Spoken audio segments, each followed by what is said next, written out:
2022년 겨울 서울의 어느 골목길. 눈발이 살짝 날리는 어느 날이었습니다. 한 시민이 길가에 놓인 쓰레기 봉투 속에서 이상한 묶음을 발견합니다.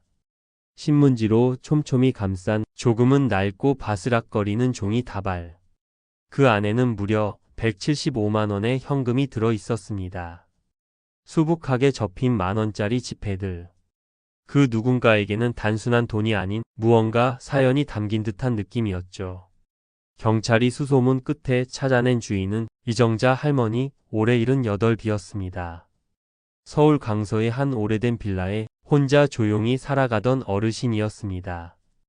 할머니는 평생 시장에서 사과, 배, 포도 같은 과일을 팔며 손바닥이 갈라지도록 일하셨습니다. 고된 삶 속에서도 기초생활 수급비 중 일부를 아껴 신문지에 싸두며 혹시 모르니까 하고 모아온 그 돈. 할머니에게는 은행도 카드도 스마트폰도 없었습니다. 오직 종이돈. 그리고 신문지. 그날도 대청소를 하시던 할머니는 무심코 그 돈 묶음을 쓰레기 봉투에 넣어 버렸습니다. 자신이 그렇게 애써 모은 전 재산이라는 사실조차 기억하지 못한 채 그저 쓰레기처럼 내다 버렸습니다. 경찰이 집으로 찾아왔을 때 할머니는 물끄러미 돈을 바라보다가 이렇게 말했습니다. 이게 제 돈인가요? 전 잘 모르겠어요. 그 말에 경찰관도 이웃도 아무 말 없이 조용히 고개를 떨구었습니다. 치매란 이렇게 다가옵니다. 기억을 잃는 것뿐만이 아닙니다. 당신의 이름도, 당신의 자산도, 당신의 삶의 흔적조차도 하나씩 사라지게 만드는 병입니다. 지금 여러분은 이렇게 생각하실 수도 있습니다. 나는 괜찮을 거야. 우리 가족은 서로 잘 지낼 거야. 하지만 정말 그럴까요? 다음 이야기에서는 치매가 가족 사이마저 어떻게 갈라놓는지 그 씁쓸한 현실을 들려드리겠습니다. 이정호 씨는 올해 64, 성실한 회사원으로 은퇴를 앞두고 있었고 치매 진단을 받은 어머니를 홀로 돌보고 있었습니다.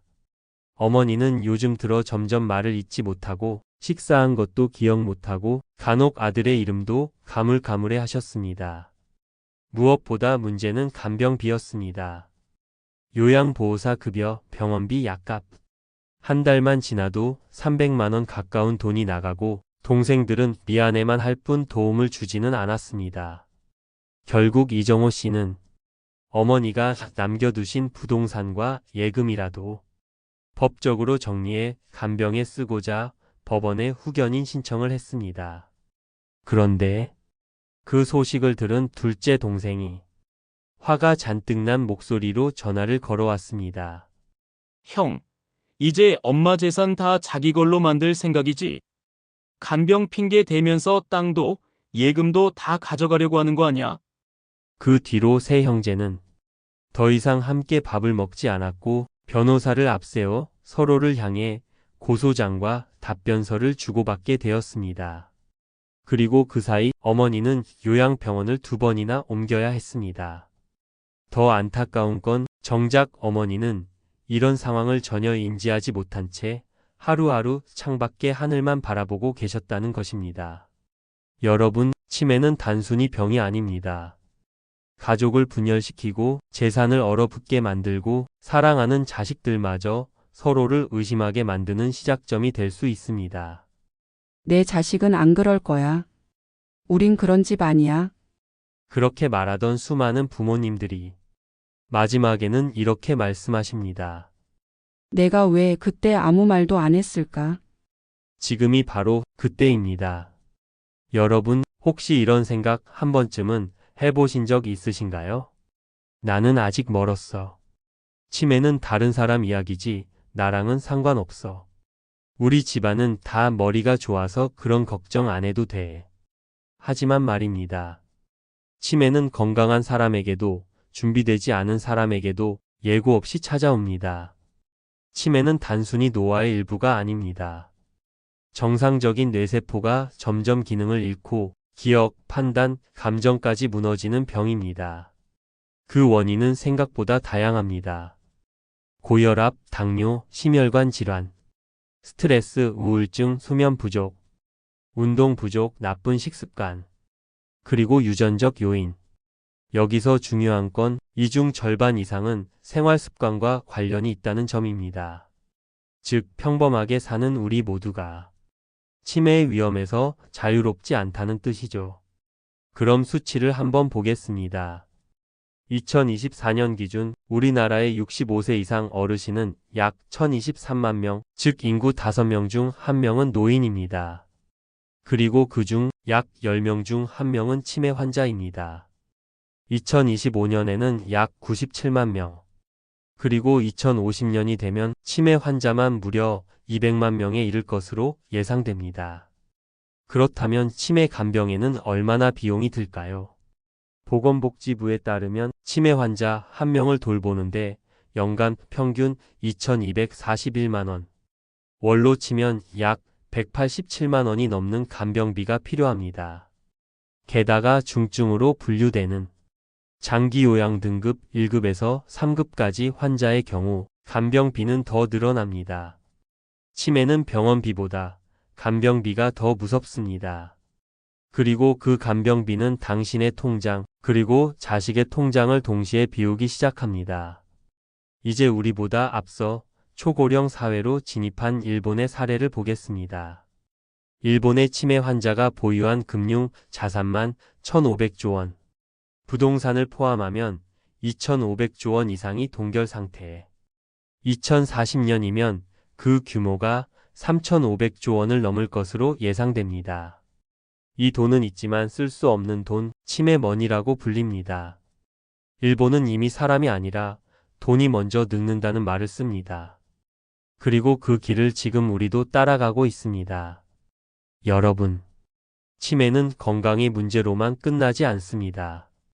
자산을, 가정을, 관계를, 그리고 인생을 흔드는 문제입니다. 하지만 우리가 기억해야 할 것은 단 하나입니다. 치매는 막기 어려울 수 있습니다. 그러나 그로 인한 돈 문제는 지금 미리 막을 수 있습니다. 지금 당장은 아직 괜찮다고 느끼실지 모릅니다. 그렇지만 나중에 괜찮지 않은 날은 너무 갑자기 찾아오고 그땐 아무것도 손쓸 수 없을 수도 있습니다. 오늘 준비하면 당신의 자식은 간병비 걱정 없이 당신의 손을 따뜻하게 잡을 수 있습니다. 하지만 준비하지 않으면 그 손을 잡기 전에 통장부터 들여다봐야 할지도 모릅니다. 이어서 치매가 왔을 때 내 재산이 어떻게 법적으로 묶이는지, 그리고 그걸 막기 위해 어떤 제도를 활용해야 하는지를 자세히 알려드리겠습니다. 절대 놓치지 마세요. 그 정보 하나가 당신의 평생 재산을 지켜줄 수 있습니다. 자, 이제 중요한 이야기를 시작해 볼까요? 지금까지는 치매에 걸리면 돈 쓰기 어려워진다는 말을 막연하게 들으셨을지 모릅니다. 그런데 이게 단순히 불편해지는 수준이 아닙니다. 아예 내 돈이 얼어붙는 일이 생깁니다. 동결이라는 단어. 냉장고에 고기 얼리는 일 같지만 여기서 자산이 동결된다는 것은 이런 뜻입니다.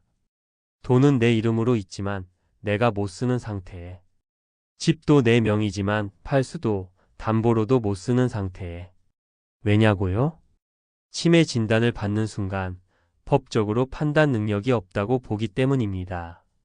그리고 판단 능력이 없으면 그 어떤 재산도 자유롭게 사용할 수 없습니다. 실제로 어떤 일이 벌어지냐면요. 내가 은행에 가서 돈을 찾고 싶어도 직원이 이렇게 말합니다. 죄송하지만 고객 본인의 서명이 없으면 출금이 불가합니다. 자식이 와도 마찬가지입니다. 어머니가 치매셔서 제가 대신 찾으려는데요. 죄송하지만 위임장과 진단서, 본인 확인 없이는 안 됩니다. 그날부터 당신의 통장도 집도 적금도 모두 얼어붙은 것처럼 쓸 수 없게 됩니다. 집을 팔 수도 없습니다. 그래도 집은 있으니 간병비 나올 거야. 그렇게 생각하실 수 있겠지만 집도 못 팝니다. 왜냐하면 부동산 매매는 반드시 본인 서명이 있어야 유효하기 때문입니다. 치매로 의사 표현을 못하는 상태가 되면 집을 파는 것도 담보로 대출을 받는 것도 불가능해집니다. 돈이 없는 게 아니라 돈이 있어도 쓸 수 없는 상태가 되는 것, 그게 바로 치매머니입니다. 자식도 못 건드립니다. 이쯤 되면 이렇게 묻고 싶으시겠죠? 그럼 우리 아들이 대신 처리해주면 되잖아. 딸이 내 통장도 알고 있고. 하지만 안타깝게도 가족이라고 해도 법적 권한이 없으면 아무것도 할 수 없습니다. 심지어 배우자조차 법원 허가 없이 배우자 통장을 건드릴 수 없습니다. 그저 자식은 부모님을 돌보고 싶지만 돈을 못 쓰고 부모는 아파서 돌보임이 필요하지만 돈을 못 내고 돈은 통장 안에서 잠자고만 있는 그런 아이러니한 일이 벌어지는 겁니다. 예를 들어볼까요? 이정자 할머니처럼 치매로 돈의 존재 자체를 잊어버리면 자식은 돈이 있는지도 모릅니다.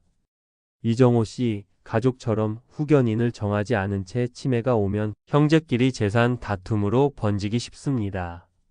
게다가 간병비는 매달 200만 원씩 나가는데 쓸 수 있는 돈은 하나도 없습니다. 이것이 바로 치매와 자산 동결의 현실입니다. 그렇다면 우리는 어떻게 해야 할까요? 지금 내 판단력이 온전할 때 내가 원하는 사람에게 내 재산을 맡길 수 있는 준비를 해두는 것. 바로 그 한 걸음이 자산 동결을 막을 수 있는 유일한 방법입니다. 자, 이제부터는 막을 수 있는 이야기를 해드릴 시간입니다. 아무리 위험한 일이 있어도 준비할 방법이 있다면 그건 더 이상 두려운 일이 아닙니다. 여러분, 성년 후견 제도라는 말을 들어보신 적 있으신가요? 어렵게 느껴지실 수도 있지만 한마디로 말씀드리면 이렇습니다. 치매가 오기 전에 내가 믿는 사람에게 내 재산을 맡기고 그 사람만이 법적으로 관리할 수 있게 만들어두는 것. 바로 그걸 가능하게 해주는 제도가 성년 후견 제도입니다. 왜 이 제도가 필요할까요? 치매가 오면 은행도 부동산도 병원도 본인의 판단 능력이 없으면 어떤 것도 허용하지 않습니다.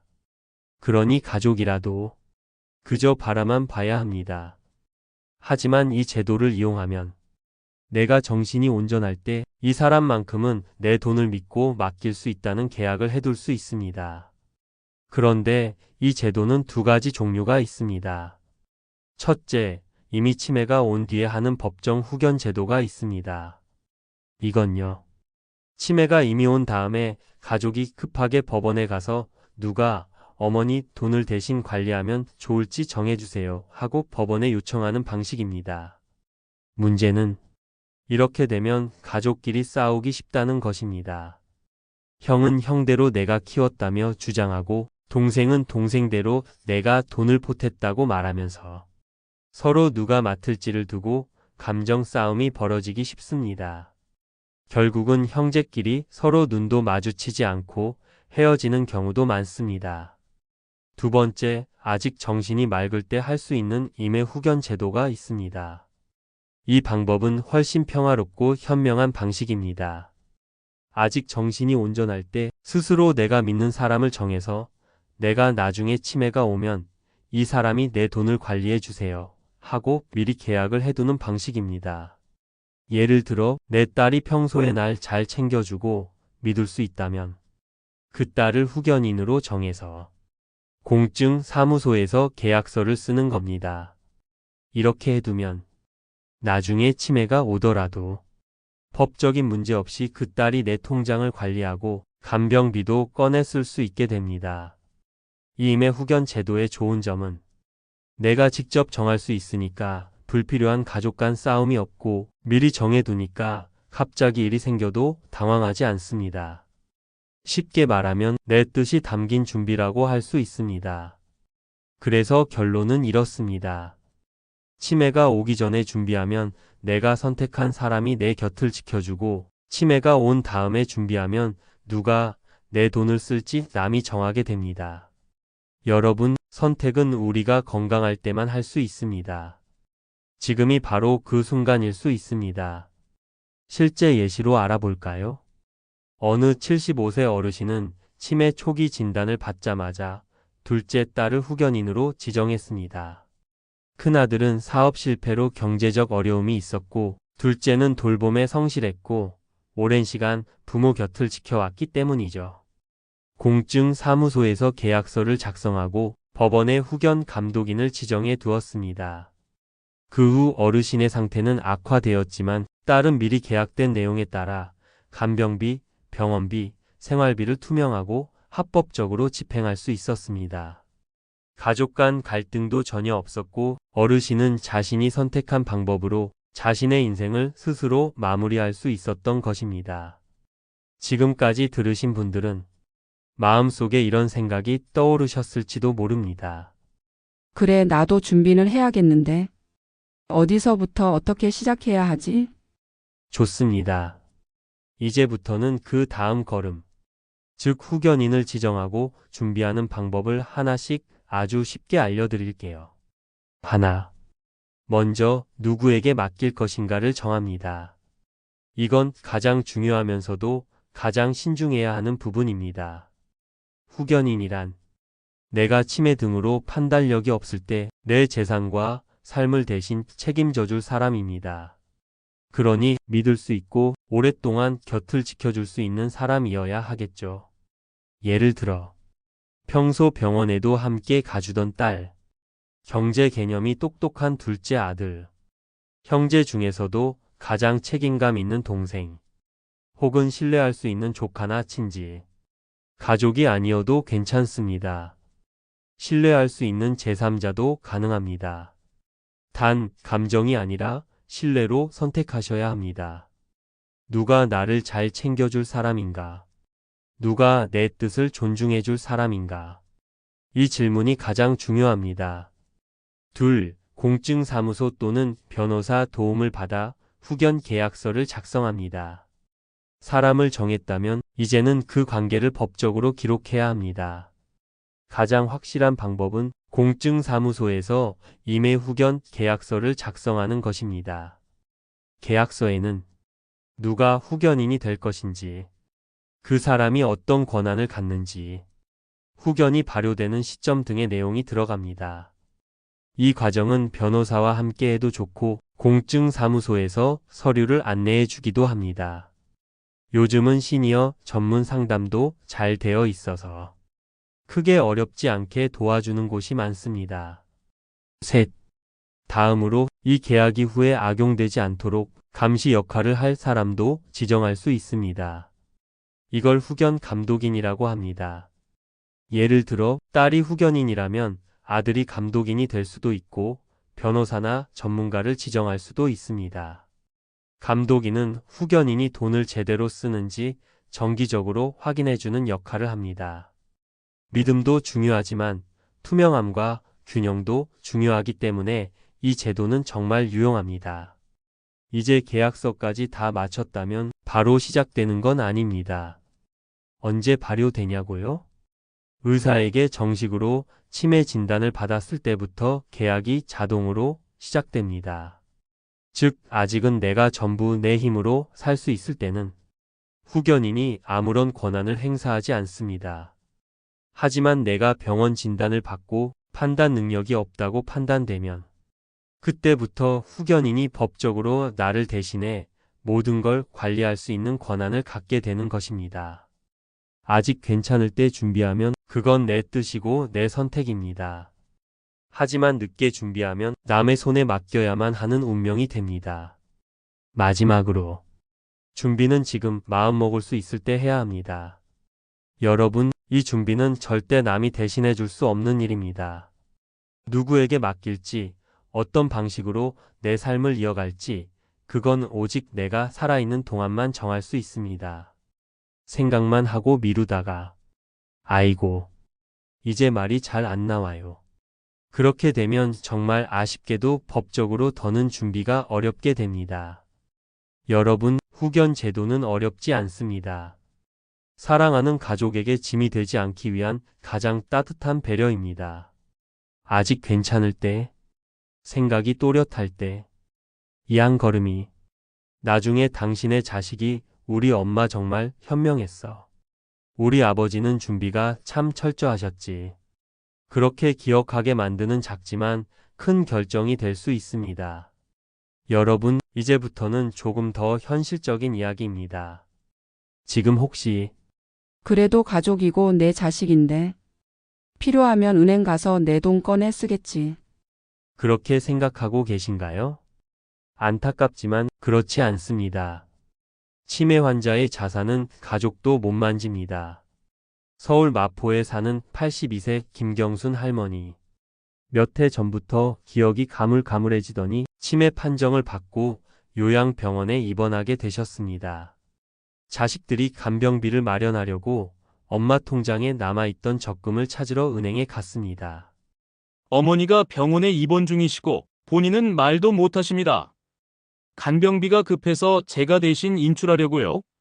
그러자 은행 직원이 이렇게 말했습니다. 죄송합니다. 고객 본인의 서명 또는 위임 없이는 한 푼도 출금해 드릴 수 없습니다.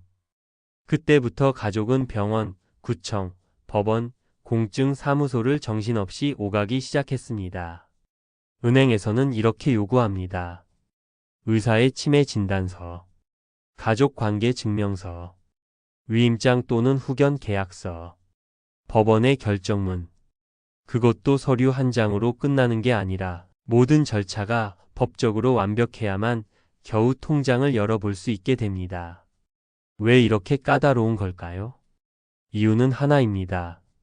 누가 그 돈을 진짜로 쓸 수 있는 사람인지를 은행은 판단할 수 없기 때문입니다.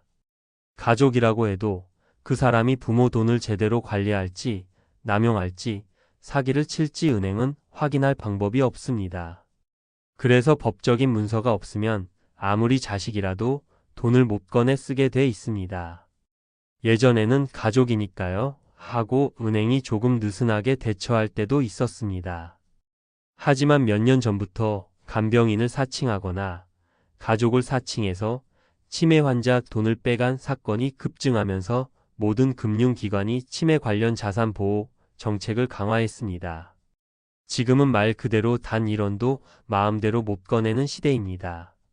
하지만 반대로 임해 후견 계약을 미리 해두면 어떻게 될까요? 후견인이 은행에 계약서를 보여주고 진단서와 함께 제출하면 간병비, 병원비, 요양시설 비용 등 정해진 항목에 대해서만 법적으로 자금을 인출할 수 있게 됩니다. 이렇게 되면 가족 간 다툼도 막고 법적 분쟁도 예방할 수 있습니다. 그리고 무엇보다 치매 환자인 부모의 돈이 진짜 필요한 데에 쓰이게 되는 것입니다. 여러분, 이제 우리는 현실을 똑바로 보게 되었습니다. 치매는 멀리 있는 남의 이야기가 아니고 돈은 있어도 못 쓰는 날이 올 수 있으며 사랑하는 자식도 법 없이 내 통장 하나 열 수 없다는 사실을요. 그렇다면 이제 우리는 어떤 준비를 해야 할까요? 걱정하지 마세요. 생각보다 어렵지 않습니다. 단지 정리하고 기록하고 대화하면 됩니다. 지금부터 말씀드리는 5가지 준비. 이것만 해두셔도 당신의 노년은 훨씬 더 평온해질 수 있습니다. 1. 후견인을 미리 지정하고 법률 상담을 받기. 앞서 들으신 임해 후견 제도 기억나시죠? 가장 믿을 수 있는 사람을 정해 공증사무소에서 계약을 해두면 내가 치매가 왔을 때 그 사람이 법적으로 나를 대신해 내 재산을 관리하고 돌볼 수 있습니다. 이건 가족 간 싸움을 막아주고 돈이 얼어붙는 걸 막아주는 가장 확실한 방법입니다. 한 번의 공증, 평생의 안심입니다. 2. 자산 신탁제도 활용하기. 신탁이라고 하면 조금 생소하게 느껴지실 수 있지만 쉽게 말해 이 돈은 치매가 오면 이 목적에만 써주세요 라고 미리 지정해 놓는 것입니다. 예를 들어 통장 5천만 원 중 일부는 간병비로만 쓰게 하거나 내 집을 팔아서 생긴 돈은 요양원 비용으로만 쓰게 지정하는 식입니다. 지정해둔 목적 외에는 못 쓰게 막아두니 가족끼리의 갈등도 줄고 정말 필요한 곳에만 돈을 쓰게 도와줍니다. 3. 유언장 작성 및 공증 받기. 유언장이요? 아직 죽을 생각 없는데요. 그렇지만 유언장은 죽음을 준비하는 게 아닙니다. 내 인생의 마지막 정리를 내 손으로 하겠다는 선언입니다. 특히 자식이 많거나 혼자 사시거나 재산이 부동산에 몰려 있는 경우에는 유언장이 정말 중요합니다. 꼭 정해진 형식에 맞춰 공증까지 맞춰야 법적 효력이 생기니 전문가 도움을 받아 작성하는 걸 추천드립니다. 4. 가족 간 명확한 재산 계획 공유하기. 여러분, 가장 슬픈 일은 돈 때문에 가족이 원수가 되는 일입니다. 그러니 내가 이 땅은 누구에게 물려줄 거다. 이 통장은 간병비로 쓸 거다. 내가 믿는 사람은 누구다. 이런 이야기들을 아직 말할 수 있을 때 직접 말로 따뜻하게 전해주셔야 합니다. 한 번의 대화가 10년치 오해와 싸움을 막을 수 있습니다. 5. 치매 예방과 건강관리 함께하기. 마지막 준비는 너무 당연하지만 자꾸 미뤄지는 그것 바로 건강관리입니다. 매일 30분씩 가볍게 걷기. 가공식품 줄이고 싱겁게 먹기. 규칙적인 수면, 스트레스 해소. 일주일에 한 번은 사람과 대화하기. 이런 것들이 치매를 늦추고 몸뿐 아니라 마음까지 건강하게 지켜주는 가장 기본적이고 가장 효과적인 준비입니다. 여러분, 치매는 누구에게나 올 수 있는 병입니다. 그러나 그 치매가 내 인생까지 망치도록 내버려 둘 필요는 없습니다. 준비하는 사람은 겁내지 않습니다. 그리고 사랑하는 사람을 위해 준비하는 사람은 결국 자신도 가장 따뜻하게 지켜내는 사람입니다. 여기까지 들으셨다면 여러분은 이미 준비의 첫 걸음을 내디디신 겁니다. 지금 이 이야기를 당신의 형제에게, 자녀에게, 친구에게 조용히 들려주세요. 우리가 함께 준비하면 노년은 결코 외롭지도 두렵지도 않습니다. 감사합니다. 지혜 낭독소였습니다.